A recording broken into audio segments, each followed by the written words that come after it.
안녕하십니까. 자유한국당 청년부대변인 권현서입니다. 저는 지금 패스트트랙 법안 철회와 문재인 정권 국정농단 규탄 현장에 나와 있습니다. 제 옆에는 초선이신 정태욱 의원님 함께하고 계십니다. 오늘 이 현장 중계 같이 해주실 건데요. 의원님 먼저 자기소개부터 부탁드리겠습니다. 예, 자유한국당 국회의원 정태욱입니다. 지역구는 대구 북구갑입니다. 지금 맡고 있는 당직은 자유한국당 정책위 부의장으로 되어 있습니다. 네, 지금 저희가 있는 곳은 국회 로텐더 홀인데요. 왜 이곳에서 저희가 이렇게 농성을 하고 있는지에 대해서 잠깐 짧게 이야기해 주시겠어요? 예, 어제 그저께 민주당이 의장과 함께, 문희상 의장과 함께 예산안을 날치기로 통과시켰습니다. 거기에 대한 강력한 항의, 그리고 또 하나 이들이 내일부터 시작하고자 하는 패스트트랙에 올라가 있는 공수처법과 연동형 비례대표제 법안에 대해서 우리가 분명히 반대한다는 것을, 그리고 반대를 한 것도 있지만 합의 처리를 하자는 것을 촉구하기 위해서 우리 황교안 대표님과 우리 의원들이 농성을 하고 있는 무기한 농성 중에 있습니다. 네. 의원님, 제가 아까 저쪽에 자리에 계시는 거를 잠깐 이제 모셔서 지금 인터뷰를 하고 있는 건데요. 언제부터 여기 계셨나요? 어제 저녁 7시부터 시작을 했습니다. 네. 그래서 어제 저녁에는 좀 의원님들이 많으셨던 것 같은데. 그거는 어제 첫째 출발할 때 네. 세리머니를 위해서 그렇게 했는 거고, 네. 지금부터는 자발적으로 의원님들이 돌아가면서 황 대표님과 같이 하고 있습니다. 네, 그러시네요. 네. 그러면은 실제로 어제는 몇 분 주무셨더라고요. 한 20분 정도 된 의원님들이 같이 황 대표님과 이제서 자면서 잤습니다. 네. 우리가 왜 이 추운 겨울에 이렇게 차가운 땅바닥에서 잘 수밖에 없는 건가요? 그러니까 제가 아까 이야기했듯이 그저께 밤에 예산안을 날치기로 통과시켰습니다. 네. 왜 날치기냐? 몇 가지, 한 3가지 정도가 있는데, 첫 번째, 국회법의 기본 정신은 여야 교섭 단체가 합의해서 예산을 국회를 운영을 해야 되는데, 원내 교섭 단체를 가지고 있는 것이 한국당과 바른정당과 민주당인데, 민주당은 한국당과 바른정당을 제외시키고 이름은 당이지만 의석이 몇 석 안 되는 소수 정당, 군소정당, 원내 교섭 단체 전혀 아니죠.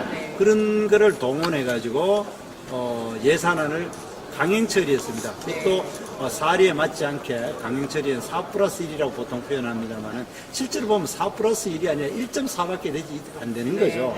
그것이 문제고, 그리고 예산안을 예결위 의결도 거치지 않고 바로 본회의에 올려가지고 날치기로 통과시킨 점이 첫 번째 문제점이고, 그리고 또 그 내용에 있어가지고도 원래 예산안은 우리가 소위 말해가 예산안 부수 법안이라 해서 세입을 결정하는 법안을 먼저 통과시켜서 그렇죠. 세입을 결정을 하고 내년 세입이 얼마가 된다는 결정하고 난 다음에 세출안인 예산안을 통과시키는데, 세입에 대한 것은 아예 결정하는 법안은 통과시키지 않고 아직도 통과 안 된 법들이 여러 남아 있어요. 우리가 집에서 월급을 받아도 월급을 먼저 생각을 하고 그 다음에 쓸 거를 보잖아요.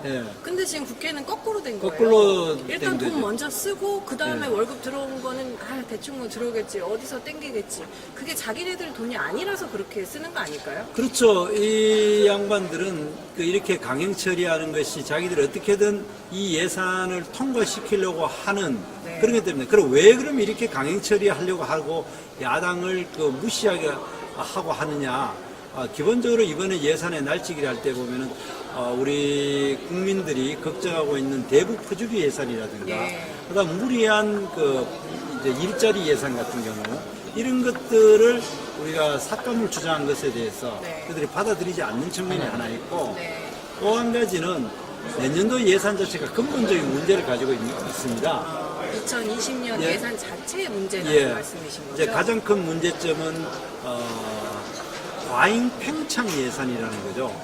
우리가 이 정부가 출발했는데 2017년부터 내년까지 합쳐가지고 약 3년간 그 경제 성장률이 기본적으로 다 합쳐 3년간 다 합쳐가지고 약 6% 내지 6.5% 정도 됩니다. 3년간 성장했는 것이 7%가 되지 않는데 예산안은 약 29% 정도 이래 늘어납니다. 지난 3년 동안에 예산안이. 그러면 이렇게 과도하게 예산이 늘어나는 것은 뭐냐? 그러면 그만큼 세입이 늘어났느냐? 그렇죠. 초창기에 이제 박근혜 정부 때의 그 세입이 그때는 굉장히 쌓아놓은 게 좀 쌓아놓은 많았죠. 기세가 괜찮은데 작년 올해부터는 이제 빚을 내 가지고 예산을 쓰기 시작합니다. 그래서 올 내년도 예산안엔 적자 예산이 60조 원이나 됩니다. 지금 우리나라의 경제 참여 인구는 역대 최근 몇십 년 중에 가장 많은 시절 중에 일부인 겁니다. 지금 그 베이비 부모 세대들이 한창 일하고 있는 이 시절에 적자 국채를 내면은 베이비 붐 세대들이 다 퇴직하고 정말 우리들의 자식 세대들이 주인이 될 때는 그때는 기본적으로 경제 활동 인구가 노령 인구보다 훨씬 줄어들 때 그때야 이 지금 60조 뭐 이런 엄청난 빚을 다 넘기게 됩니다. 그렇죠. 제가 지금 2살, 3살 딸을 키우는데 그 애들이 이 빚을 다 그렇죠. 떠받는다는 거잖아요. 그렇죠. 지금 상황이 굉장히 심각한 거예요. 지금 현재 우리나라 인구 구조가 가장 인구가 경제활동 인구가 많은 시기 중에 하나인 겁니다. 그러니까 우리가 베이비붐 세대인 1950년대 1955년부터 1960한 2년생들이 40, 50대인 시절을 지금 이제 지나고 있거든요. 그리고 그 사람들이 일부 아직도 60대라도 경제활동 인구에 있는 이 시기에조차도 빛을 이렇게 후대에 떠넘기는 것은 그걸 누가 쓰겠습니까? 그때 되면 지금부터 한 20년 후 정도 되면은 우리들보다도 경제활동 인구가 근 3분의 1밖에 되지 않는 세대들에게 빚조차 떠넘기는 오히려 지금은 건전한 재정에게 건전 재정을 물려줘도 그들은 아마 우리 세대들을 부양하느라고 굉장히 힘들 텐데 빚을 떠넘겨 준다라는 건 이건 말이 되지 않는 짓을 하고 있는 거예요. 자, 그러면 세 번째 문제는 뭐가 되냐면은 이 정부가 이렇게 적자 재정을 편성해도 된다라고 하는 논리적 전제가 지금 경제가 활성화가 안 되고 경기가 죽어 있기 때문에 경제를 살리려고 한다고 하는데 지금 현재 우리나라 경제가 나쁜 것은 국가 재정을 많이 퍼주지 않아가 그런 것이 아니라 잘못된 경제 사회 정책 때문에 지금 이 경제가 안 좋은 거거든요. 이거를 내가 예를 하나 들게요. 올해 2019년에 최저임금이 시간당 8,353원입니다. 그러면은 8,353원을 주 52시간으로 풀로 근무한다 하면은 그 사람한테 최저임금이 월 174만 원을 줘야 되는 거예요. 그죠? 174만 원. 자, 그러면 최저임금을 174만 원 이하는 고용을 하지 말라고 하기 때문에 부가가치가 174만 원이 되지 않는 사람은 다 해고가 돼야 되는 거예요. 이해가 됩니까? 자, 그러면은 옛날에 이 문재인 정부가 들어서기 전까지 맥도날드나 우리 이 롯데리아 같은데 그건 이제 아르바이트 하던 학생들이 아르바이트 하던 학생들이 기본적으로 한 100만 원 정도 받고 그리고 점장 정도 돼봐야 한 150만 원 받는 사람들한테 갑자기 174만 원 이하를 주면은 아예 다 해고시키는 법을 만들어줘 버리니까 어떤 현상이 나타나느냐? 그러면 그 사람들이 해고를 시키지 않으려고 하니까 엄청난 예산을 퍼부어져야 되는 거예요. 그것이 바로 일자리 안정자금. 그래도 해고되면 어떡합니까? 실업수당을 줘야 되죠. 실업수당 요즘에 한 180만 원씩 받아요. 예, 180만 원. 그러니까 실업수당. 그게 월급이죠. 예, 회사가 고용을 해고를 하지 말라고 주는 돈이 일자리 안정자금. 그리고 일단 해고되면은 해고한 사람들한테 그 실업수당을 줘야 되고. 그리고 또 해고돼 버리니까 그래도 가만 놔두면은 한 150만 원, 100만에서 한 180만 원 정도 받던 사람이 해고를 돼버리고 나니까 그리고 정부에서 인위적으로 젊은 사람들에게 아르바이트 자리를 만들지 않습니까? 50만 원, 60만 원 정도 받는 아르바이트 자리. 그래서 정부가 인위적으로 청년 일자리 제도를 만들어가 돈을 또 엄청나게 퍼부어주고 있는 거예요. 자, 그것도 되지 않게 해고되는 사람들. 예를 들어, 우리 아파트에 경비원 같은 사람들. 해고당해버리고 그걸 아예 무인경비 시스템으로 바꿔버리고 그렇죠. 그다음에 그 롯데리아 같은 데에 무인 시스템으로 바꿔버리면 해고가 되지 않습니까? 네. 그러면 기초생활수급자가 늘어나겠죠. 네. 그럼 기초생활수급자가 더 늘어납니다.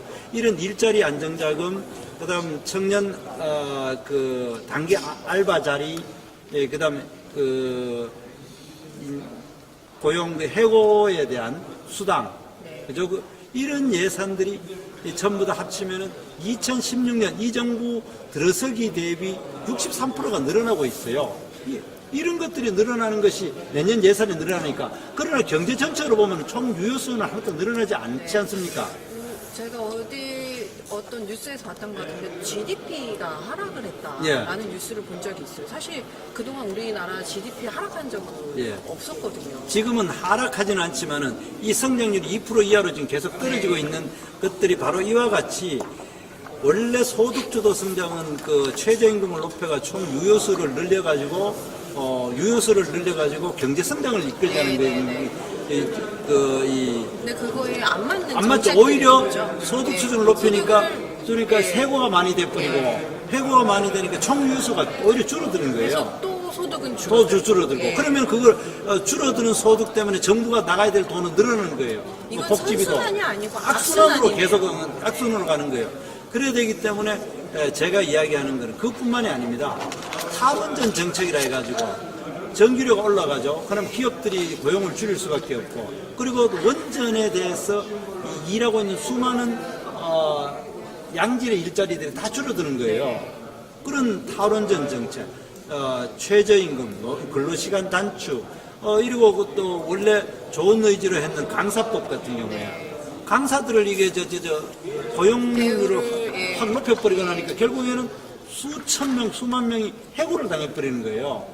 지금 직업을 못 찾고 뭐 대리 운전 기사 뭐 이런 거 하고 그런 거니까 인위적으로 정부가 돈을 또 줘야 되고 이래야 되기 때문에 실제 경기를 활성화시키기 위한 정부 재정을 이렇게 9.1%나 이게 확대시킨다고 하지만은, 그러나 실제 유효수는 늘어나지 않고 잘못된 정책에 대한 땜빵밖에 되지 않고, 오히려 해고된 사람들이 150만 원, 100만 원 일 받던 사람들이 해고돼가지고 정부에서 만들어진 일자리 같지도 않는 그런 50만 원, 60만 원짜리 단기 알바 자리에서 행복하겠어요? 국민은 불행하고 돈은 돈대로 들고. 그럼 누가 행복한 거예요, 이 나라에서는? 그러니까 이 사람들은 문재인 측근들하고 아니 그냥 이렇게 뭐 행복한 이 거지. 국민을 상대로 실험을 하고 있는 거죠, 이데올로기를. 그러나 확실히 혜택을 보는 그 층이 있어요. 그게 누구냐면은 아무리 노동 생산이 떨어지더라도 해고되지 않는 사람들. 네. 주로 민노총 사람들이죠. 예를 들어서 대기업에 근무하는 사람, 대기업은 생산성이 높기 때문에 최저임금을 높여도 근로시간을 단축해도 회사가 고용을 줄이지 않아요. 그 사람들은 정부 정책마다 혜택을 보는 거예요. 그리고 공기업, 공기업들. 공기업은 그렇겠지만 대기업은 사실 지금 신규 채용은 거의 안 하죠. 신규 채용 아니까 있는 사람은 해고도 안 있는 시키니까, 사람들은 해고 안 하니까. 그러니까 이 정부의 문재인 정부는 오로지 민노총과 김정은을 위한 정부인 거예요. 그 사람들한테만 도움이 되도록 하고, 실제로 이번에 예산에도 대북 지원 퍼주기, 하는 예산을 저렇게 지키려 하다가 저렇게 날치기를 시킨 거거든요. 그러기 때문에 다시 한번 요약을 하면은 이 날치기도 문제가 되는 거고, 그리고 날치기에서 했는 예산에는 과잉팽창해가지고 적자 예산을 엄청나게 만들어가지고 후세대에 하는 부담을 주는 것이 문제고, 그리고 그 예산이 경제 활성화를 시킨 것이 아니라 잘못된 경제 정책에 대한 땜빵용이기 때문에 이것이 결코 경제가 살아나지 않는 거예요. 그래서 이 정부가 들어서가 시간만 지나면은 경제가 좋아질 거라고 했는데 전혀 좋아지지 않는 이유가 바로 이런 것 때문인 거예요. 의원님 얘기를 들어보니까 이 예산이 누구를 위한 예산이었나, 우리 국민들을 위한 예산이 맞았나라는 생각이 들 정도로 속이 좀 답답해지는. 그렇죠. 이거는 오로지 민노총들을 위한 거고 김정은을 위한 예산을 지금 만드는 거예요. 실제로 국민을 원한다 하면 일단 먼저 이제까지 잘못된 경제정책인 소득주도 성장, 탈원전, 노동시간 과도한 단축 이런 것들에 대해서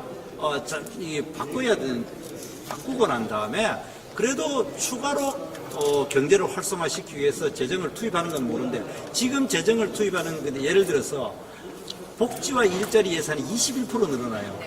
우리 경제 성장이 2%밖에 안 되는데 10배가 넘게 더 늘리거든요. 늘리는 것들이 실제로 일자리를 늘리는 것이 아니라 이 잘못된 정책으로 해고되는 사람들한테 땜빵을 위해서 이게 예산을 쓰는 거거든요. 그러니까 경제가 좋아질 리가 없어지는 거죠. 저는 솔직히 복지 예산이 느는 거는 찬성을 해요. 예. 다만 그 복지 예산을 어떤 식으로 늘렸느냐, 그러니까 어떤 식으로 쓰이느냐의 문제라고 생각을 하는데 지금 문재인 정부 같은 경우에는 1차원적이거든요. 예. 그냥 시스템에 투자를 하는 게 아니고 사람들한테 10만 원, 20만 원씩 꽂아주는 거예요. 그러니까 배급을 늘리는 거예요. 네, 그러니까 그냥 퍼퓰리즘 퍼주기식, 현금 퍼주기식 퍼퓰리즘이 되다 보니까 10만 원, 20만 원 받는 사람들은 좋지만 사실 이 시스템적으로는 전혀 형성되지 않아서 그거요. 저출산이 좋은 계속 것도 아니에요. 되는 예를 거죠. 들어서 뭐 아르바이트하고 예전에 맥도날드나 롯데리아 그리고 대학에서 강사던 사람들이 결코 충분한 액수는 아니지만 나름대로 열심히 꿈과 희망을 가지고 살아갔는데 그분들은 그게 과정이었어요. 예, 과정인데. 근데 그거를 갑자기 해고시키도록 만드는 거예요. 그 사람들의 단기 알바 정부에서 하는 50만짜리, 60만짜리 알바를 한다고 해서 과연 그 사람들 해피하겠어요? 자기 인생이 꺾여버리는데 이거는 경제의 원칙을 근본적으로 무시했는 거기 때문에 이렇게 정부 재정을 늘린다고 해서 후세대에 빚은 빚대로 남겨주고 그리고 이 국민들은 결코 행복하지 않고 이 혜택은 일부 민노총, 대기업이나 공기업에 근무하는 사람들 이 사람들을 위한 예산인 거죠. 의원님 혹시 일자리가 없어 본 적 있으세요? 선거 출마한다고. 저도 한 2년 전에 이제 회사에서 잘려서 한 집에서 몇 년 놀았는데 그때 굉장히 심리적으로 우울감을 많이 느꼈거든요. 뭐 그때 사실 실업수당을 받았다고 하더라도 해피하지 않죠. 해피하지 않아요. 차라리 아르바이트가 열심히 해가 내가 열심히 해가 점장이 되고 점장에서 다시 정규직으로 되고 이런 과정이 있지 않습니까? 네. 그리고 또 우리 사회가 기업들이 돈을 많이 벌게 되면은 투자를 할 거 아닙니까? 네. 그러니까 이제 뭡니까 87년 체제가 들어서고 난 다음부터 이 노동운동이 워낙 과격해지고 급격해지다 보니까 한 개 공장 1만 명 이상 근무하는 공장이 87년 체제 이후에 우리나라에 단 한 개도 만들어지지 않았다는 거예요. 그런데 현대자동차와 기아자동차만 외국에 맞는 공장만 15개가 되거든요. 사실 이렇게 노동운동이 과격하지만 않았다면 그중에 15개 중에 근 절반 정도는 우리나라에 투자를 했어야 되는데 이렇게 과격하게 그러면은 기존에 있는 현대자동차나 기아자동차에 근무하는 민노총 근로자들은 봉급이 엄청나게 늘어나가 해피하지만 전체 근로자는 2천만 명 중에 그렇게 민노총에 가입된 사람 몇 명 됩니까? 100만 명 미만이잖아요. 원래 80만 밖에 되지 않다가 이 정부 들어서가 이제 100만 명을 넘어간다 그러더라고요. 그 2천만 명 노동자 중에 단지 100만 명, 약 5%밖에 안 되는 사람을 위해서 나머지 95%를 다 불행하게 만드는 정책을 쓰고 있는 거예요. 그런데 민노총은 실제로 힘이 있지 않습니까? 조합원들이 많기 때문에 정치 자금도 많고 조합비도 많고 하니까 그 광화문이나 서초동에 큰 집회할 때에 엄청나게 예산을 들어 집회할 수 있고 그리고 그 사람들 목소리가 커 보이는 거예요. 실제로는 국민이 아주 한 줌도 안 되는 민노총이 실제로는 국민들한테 엄청난 영향을 미치고 국가 정책을 좌지우지하고 거기에 지금 이 문재인 정부가 이 인질로 잡혀 있는 거예요. 지금 우리나라가 이렇게 복잡한 문제들이 많습니다. 사실 저희가 예산안 문제를 얘기를 시작하면서 여기 민노총 문제까지 나왔거든요. 섞여 있는 것들이 굉장히 많은 것 같아요. 다시 이제 본론으로 들어와서 얘기를 해보면 지금 저희가 이제 공수처하고 그리고 또 어떤 법안을 막아야 되죠? 그 연동형 비례대표제. 이 두 가지는 꼭 막아야 되는 거고 그리고 또 어떤 목적이 있는 거죠? 그러니까 지금 이제 공수처법부터 먼저 이야기를 하면은 국민들한테는 상식적으로 좀 설명을 하면은 고위공직자의 비리를 수사하는 것이 좋지 않느냐. 고위공직자들의 비리가 많기 때문에 이렇게 이야기, 감성적으로는 굉장히 와닿는데 실제로 고위공직자 비리 수사처의 가장 근본적인 문제점은 검찰의 문제점에서 출발합니다. 검찰의 문제점의 가장 중요한 문제점은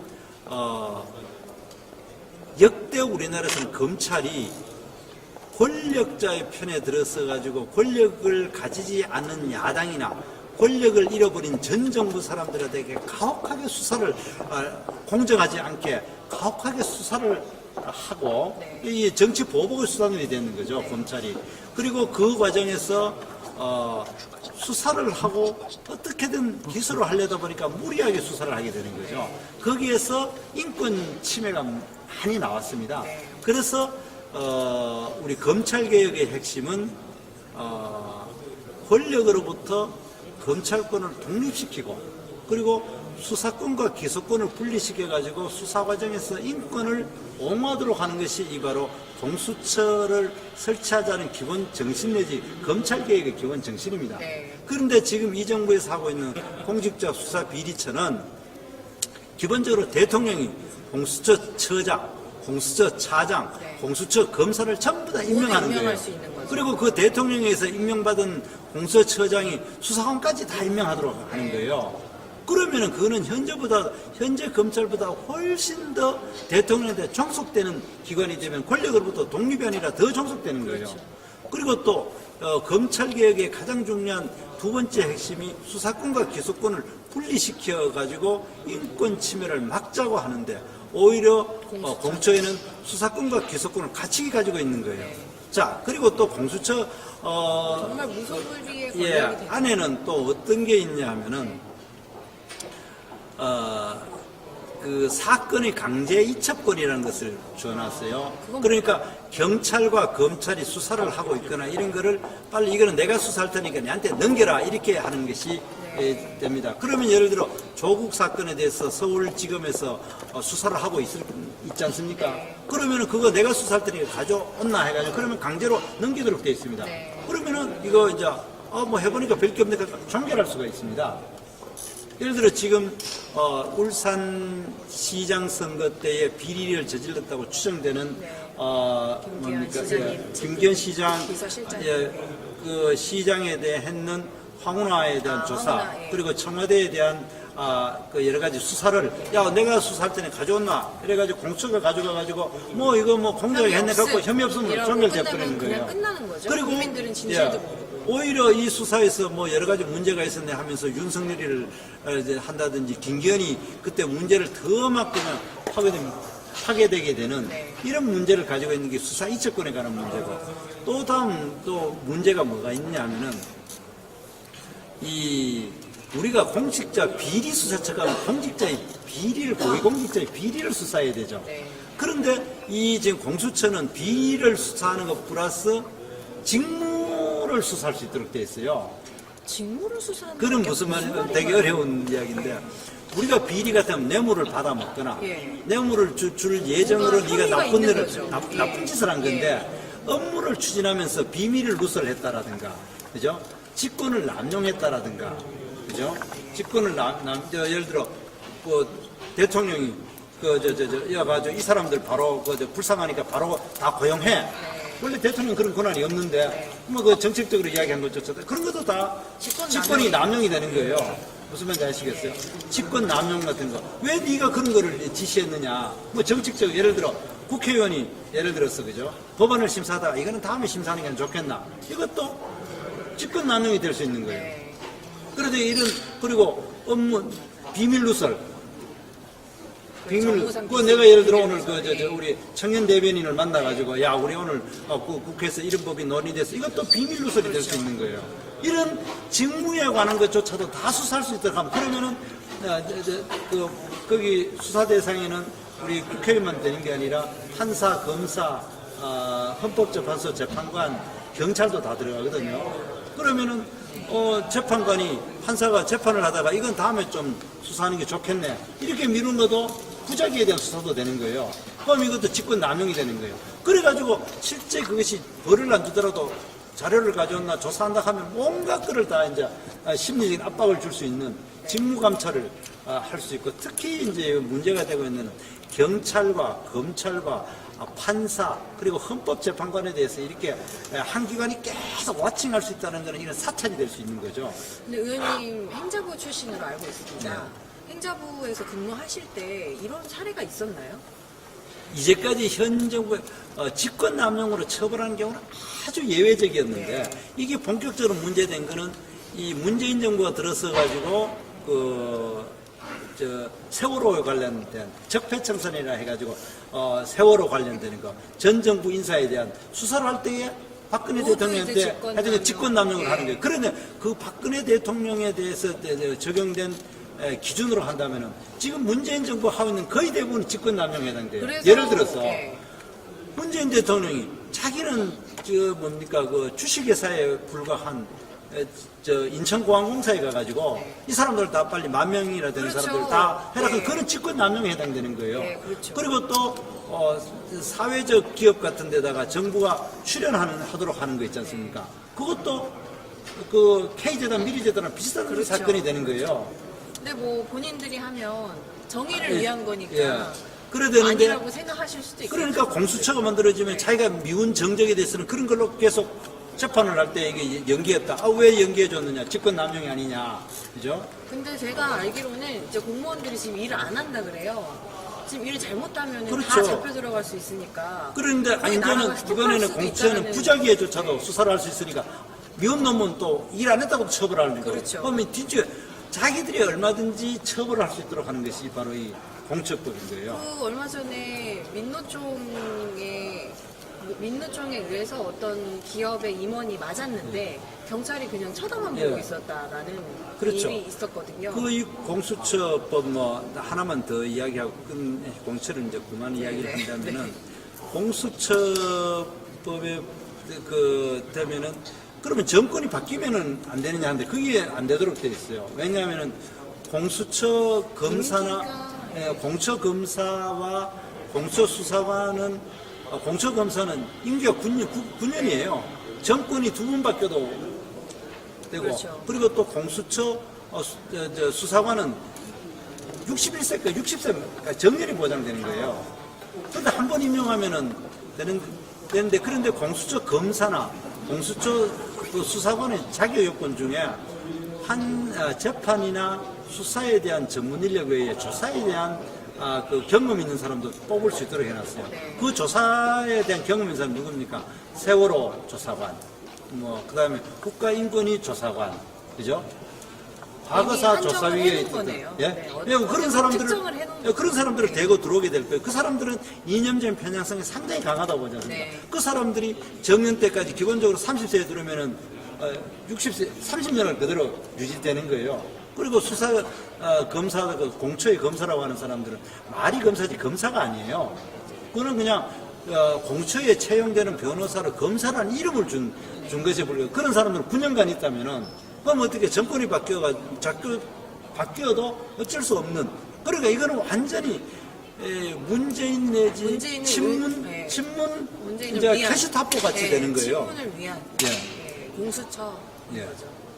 그래서 근데 우리가 거기에서 보면 친인척은 수사할 수 없게 돼 있다고 들었는데 맞나요? 예 그런 문제도 있고 네.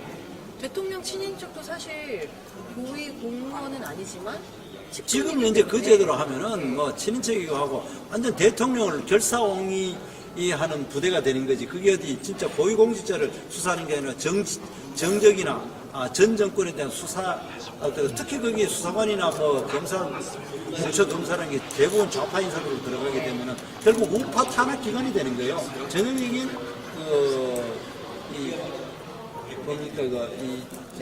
좌파 캐시타포가 되는 거예요. 근데 그럼 지금 우리 당은 이 공수처법을 아예 올리지 말자. 그래서 이제 라는 지금 입장이신 예, 거죠? 현재 검찰의 여러 가지 문제점은 검경 수사권 조정으로 해결해야 될 문제지 공수처를 만들지 말자는 거예요. 새로 조직을 만드는 그리고 건 실제로 아니다. 예. 한 조직을 하나 만들면 조직이 또 조직 운영하는데 예를 들어 공처장이 있으면은 거기 비서실도 있어야 되고 운전기사도 있어야 되고 그렇죠. 또 여비서도 세금이 또 있어야 들어가는 되고 거죠. 엄청나게 드는 거 지금 검경수사권 조정을까 해결될 수 있는 문제를 왜 그런 거대한 국가 권력기관을 또 만들어요? 그 건강수사권 조정이 이번에 본회의에도 올라간다고 들었는데 예, 그럼요. 맞나요? 예. 네. 그러면은 이중인 거네요. 수사권 조정도 하면서 예. 또 공수처도 하고 이거는 공수처법은 꼭 되면 안 되는 법이네요.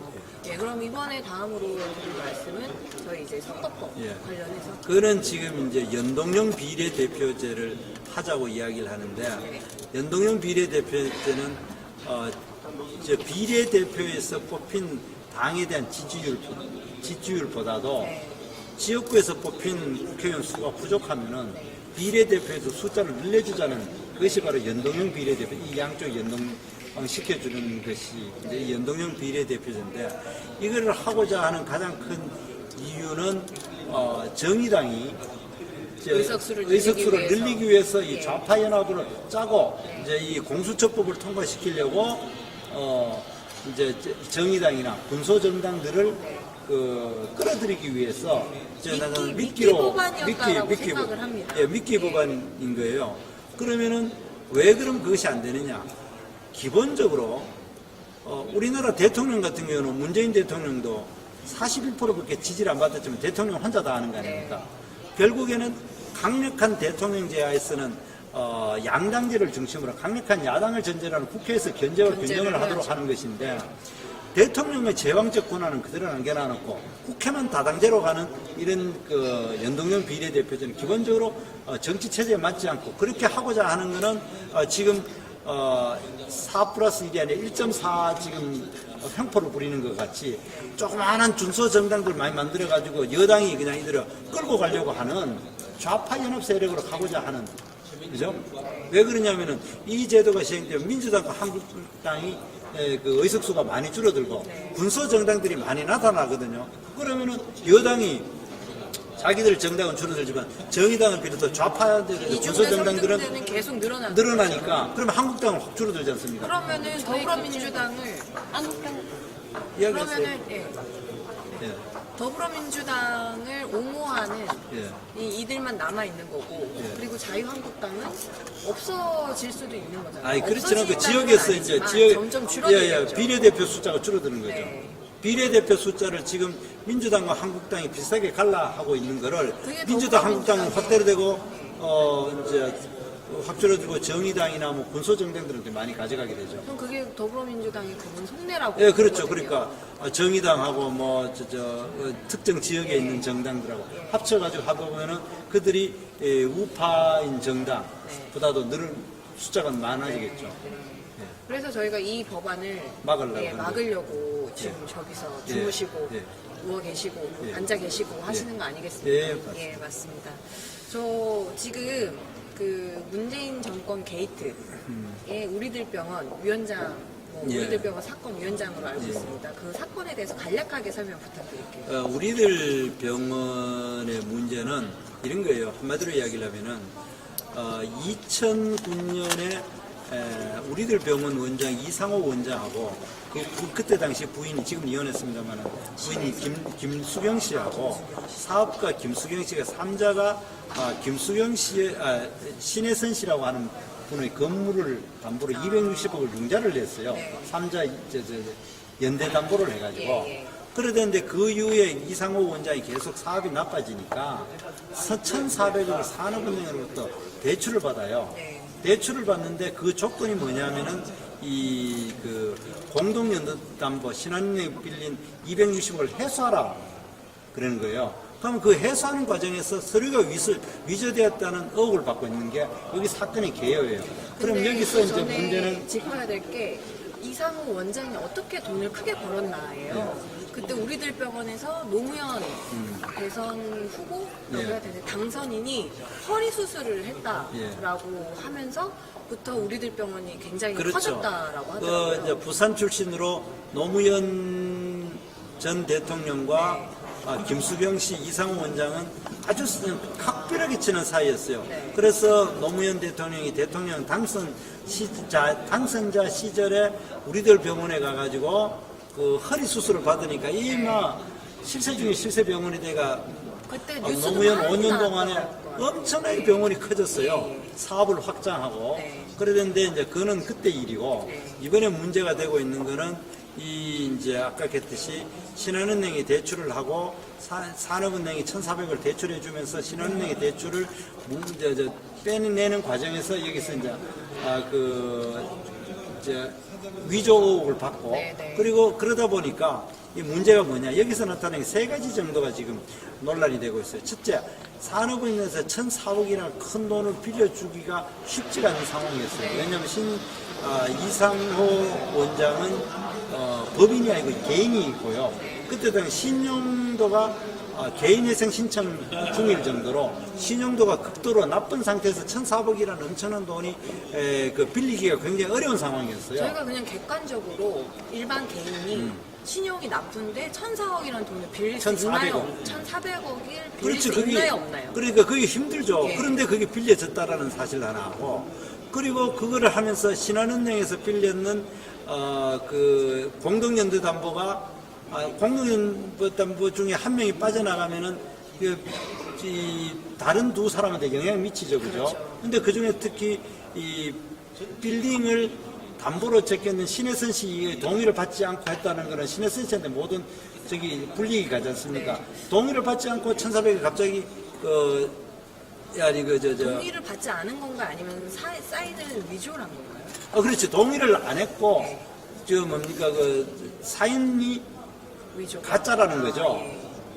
그런데 됐다는 그것도 두 번째 역인데다가 그렇게 됐는데 여기서 수사를 하는 과정에서 어느 날 갑자기 이게 석연치 않는 이유로 수사가 중단되어 버렸다는 거예요.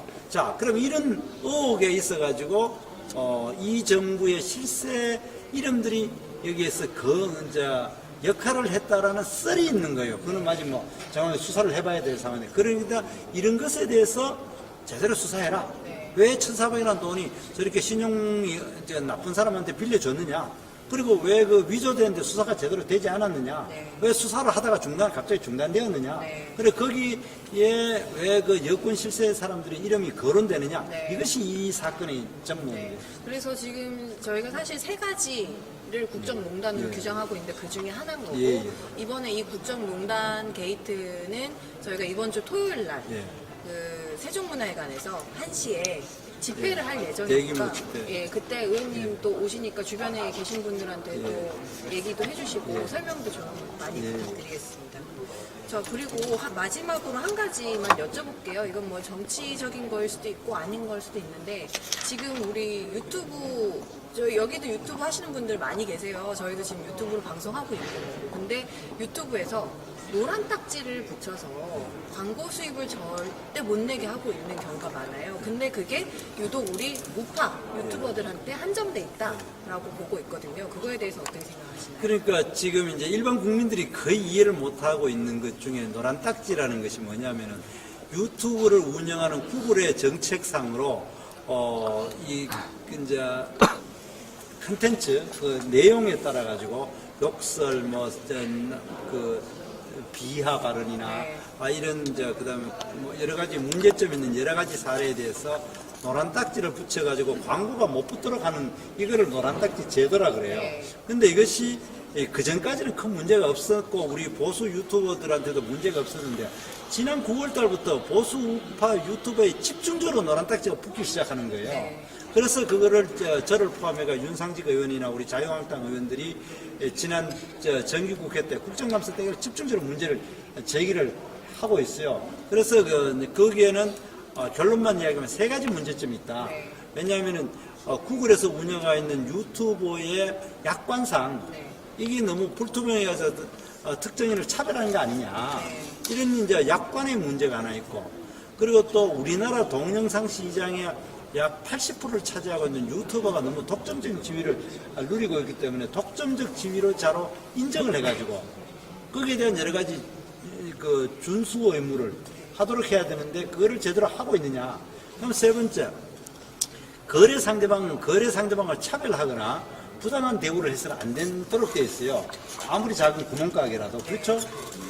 그렇죠. 우리가 예를 들어 물건을 사러 가는데 당신은 코가 이래 삐뚤어졌고 당신은 키가 너무 크니까 당신은 안 돼. 당신은 예를 들어서 피부가 너무 까매니까 당신은 내가 물건 못 팔겠어. 이거 안 되겠죠. 이런 걸 바로 우리가 공정거래법상의 불공정 거래 행위라 그래요. 그죠?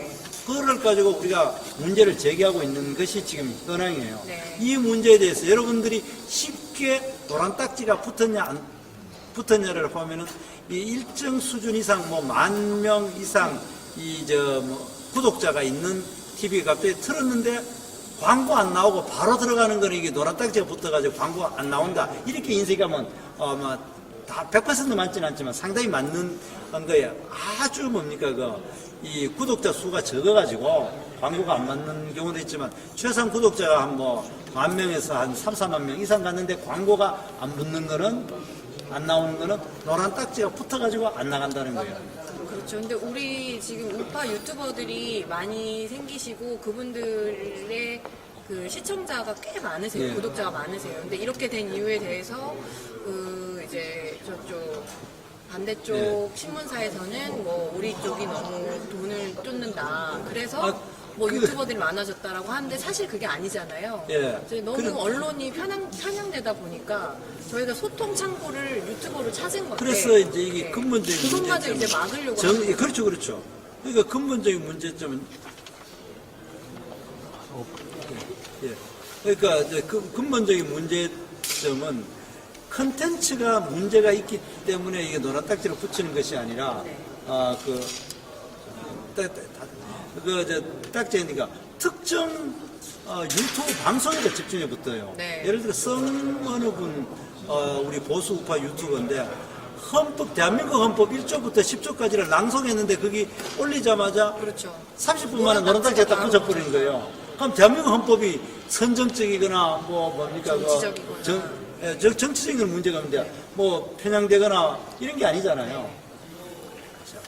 그렇기 때문에 이 부분에서 시청자 여러분들은 우리의 계속 항의를 해주시는 것이 매우 중요하고 보수 유튜버에 대해서 마음에 맞는 컨텐츠에 대해서 좋아요를 계속 눌러주고 이렇게 해주심으로 인해 가지고 그냥 보고 치우시면은 그것보다도 구독해 주시고 많이 좋아요를 눌러주심으로써 이것을 저희가 막는 힘을 것이 길이다. 얻습니다. 네.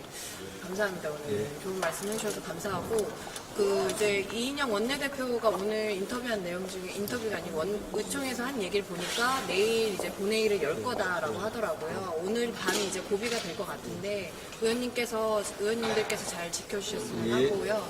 그럼 내일 이제 본회의가 열리면은 여기는 저희가 사수를 하는 건가요? 예. 본회의장이 여긴 거죠? 예, 예. 네. 근데 거기 못 우리가 들어가게 하는 건가요? 그런 건 아니에요. 그건 아니에요. 항의 표시를 하는 거죠. 이런 식으로. 네, 그렇게 진행될 거라고 합니다. 정태호 의원님 감사하고요. 이제 마지막으로 끝내기 전에 저희 자유한국당 옳은소리 구독 많이 해주시고요. 그리고 이 방송, 생중계 방송을 아침 10시 그리고 오후 3시, 저녁 8시마다 진행할 예정입니다. 예, 그래서 좀 많이들 봐주셨으면 하고요. 지금 무기한 농성 2일차입니다. 저희가 언제까지 이게 진행될지는 모르겠지만 저희 많이 지지해 주셨으면 합니다. 우리 당 많이 힘듭니다. 우리 자유우파, 우리 옳은소리 시청자분들께서 많이 도와주시기 바랍니다. 네, 저희는 그만 물러나겠습니다. 감사합니다.